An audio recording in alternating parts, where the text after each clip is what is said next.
Welcome to this episode. Today we're diving into a fascinating and somewhat speculative interpretation of ancient Egyptian theology. The question we're exploring is whether Ra, Osiris, Horus, Ptah, and even Sokar might not be separate gods at all, but rather different aspects or phases of a single divine reality. It's a compelling idea, Liam, and it's not just a modern guess. This interpretation is supported by ritual practices, textual evidence, and a kind of metaphysical reasoning that moves beyond the usual polytheistic framework. Instead of many gods, we're looking at what scholars call functional monism, one divine reality expressing itself through multiple roles or states. Exactly. The key is to stop thinking of these gods as distinct personalities and start seeing them as different answers to the question, what is the divine doing right now? Each god represents a function or phase of the divine process. That brings us to the solar royal cosmic cycle, which is a useful framework here. Let's start with Ra. He's the sun god, the source of order, or Ma'at, the creative force in motion. Philosophically, Ra represents pure actuality, the divine presence, light, and ongoing creation. You could say Ra is the divine now, the energy and manifestation in motion. Right. Then we have Osiris, who governs death, regeneration, kingship after life, and the underworld. If Ra is becoming, Osiris is being. He's divine consciousness, stabilized, crystallized into structure, law, and continuity. So Osiris represents the divine as it enters matter and time. And then there's Horus, who embodies kingship in the living world, vision. Think of the eye of Horus, and the balance between chaos and order. Horus is what happens when Ra's power and Osiris's order unite in the world. He's divinity made operational, acting through history, society, and the human ruler. Don't forget Ptah. He's often overlooked in these discussions, but is crucial. Ptah creates through thought and speech. He's the principle of intelligibility, the divine mind, the blueprint layer of reality. In this model, Ptah thinks, Ra energizes, Osiris stabilizes, and Horus governs. It's not four gods, but one god doing four different things. That's a great way to put it. To make it more relatable, think of a single human being. Pa is the mind, intention, concept, meaning. Ra is the vital force, awareness, energy, action. Osiris is the body and memory, structure, history, continuity. And Horus is the social self, authority, identity, impact in the world. You wouldn't say those are four people, right? They're four modes of one being. Perfect analogy. Now what about Sokar? He's often a footnote in Egyptian theology, but here he takes center stage. Sokar appears very early in the first dynasty, associated with funerary rites, before Osiris took over that role. He's linked to the solar bark in the underworld before Ra became the dominant sun god. Plus, his cult center overlaps with Ptah's in Memphis. That overlap is a big clue. Sokar seems to be a proto-god, representing the undifferentiated divine totality before the system split into functions. He's the god before light, kingship, life and death were clearly separated. Think of Sokar as latent potential, silent, enclosed, pre-manifest. Like the seed before germination. Exactly. Sokar is similar to concepts like none or chaos, primordial, hidden, compressed. From Sokar emerges Ptah, the god thinking and articulating form. Then Ra, the god manifesting energy and light. Finally, Osiris and Horus, who stabilize and govern continuity and authority. This sequence reframes the gods not as coexisting entities, but as an evolution or differentiation from a single source. Sokar is the root, the hidden totality.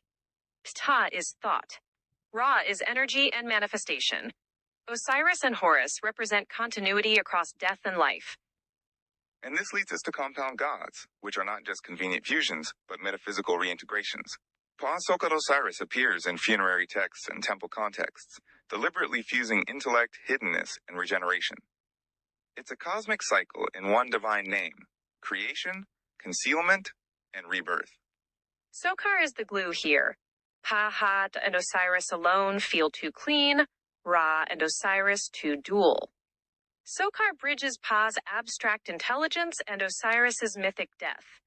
Without Sokar, collapsing these gods into one being wouldn't work. Then when Amun enters the picture, we get Amun plus Sokar Osiris. Amun is the hidden one, the unknowable transcendent god behind gods. This compound approaches a total god concept. Amun as absolute hidden source, Ptah as thought or logos, Sokar as immanent concealment or earth, and Osiris as regeneration and continuity. Notice Ra isn't named here, because his function as manifestation is implicit.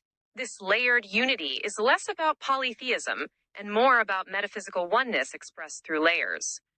But what about Horus? He's almost never included in these compound gods. Why is that? That's a key point. Horus isn't a cosmic layer like the others. He's a role.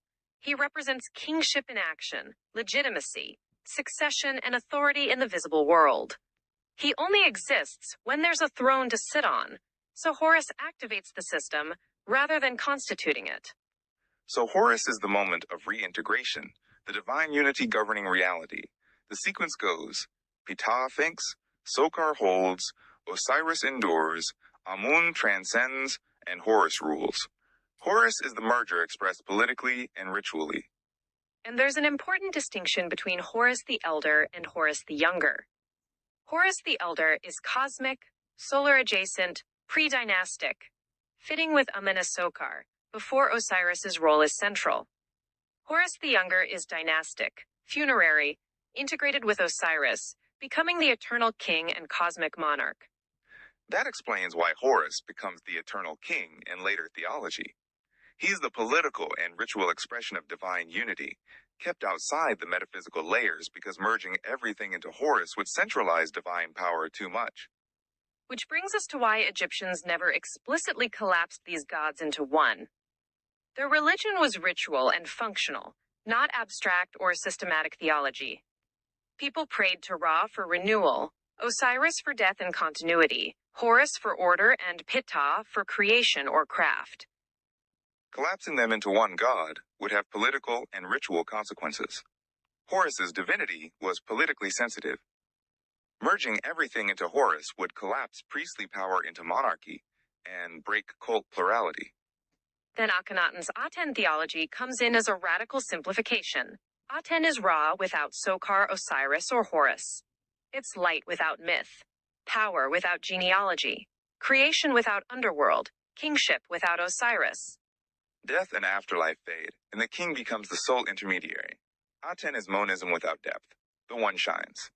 This simplification caused religious and political chaos because it broke the balance of the traditional system. So, to sum up, early Egyptian religion likely remembered a primordial unity that differentiated into functions. Compound gods are moments of reintegration, not just syncretism. Horus is the political and ritual reassembly of divine unity, and Akhenaten's Aten is a radical, incomplete version, focusing solely on solar manifestation. This model aligns with later ideas like logos, emanation, process theology, and even Jungian archetypes.